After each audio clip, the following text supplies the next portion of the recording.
I never thought I'd sit in a courtroom fighting for the right to protect my own child. As I sat at the defendant's table, my hands were trembling, but not from fear of the charges. It was the sight of my daughter, Emma, looking so small between two officers. No child should ever have to sit in a place like that. Lisa kept her eyes fixed on the judge, her expression carefully arranged. I recognized that look. I had once loved that face, trusted it.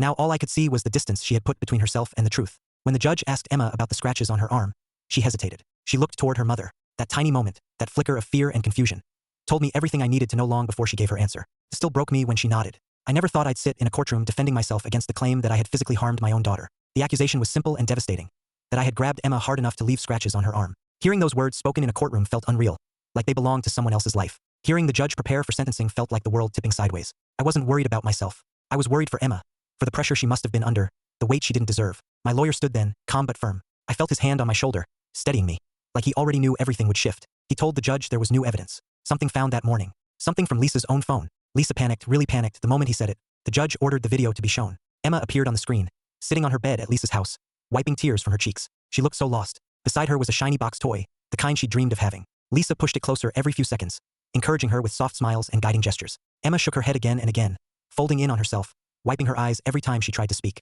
Lisa kept nudging the toy forward, pointing at her arm, then toward the camera, trying to make it all seem simple, harmless. Eventually, my little girl gave a small, reluctant nod, the surrender of a child who just wanted the storm around her to stop. The moment the video ended, the courtroom erupted. Lisa crumbled. The judge ordered her into custody. But none of that mattered to me. All I could see was Emma, alone on that bench, shaking, hugging her arms to her chest like she wasn't sure she was allowed to feel safe. When the judge cleared my name and granted me temporary full custody, I felt the words land somewhere deep and heavy, not like a victory, but like relief. I walked straight to my daughter. When I knelt in front of her, she threw herself into my arms and held on as tightly as she could. I wrapped her up and held her steady, letting her know without a single word that nothing she had done was wrong. She didn't need to earn love. She didn't need to perform for it.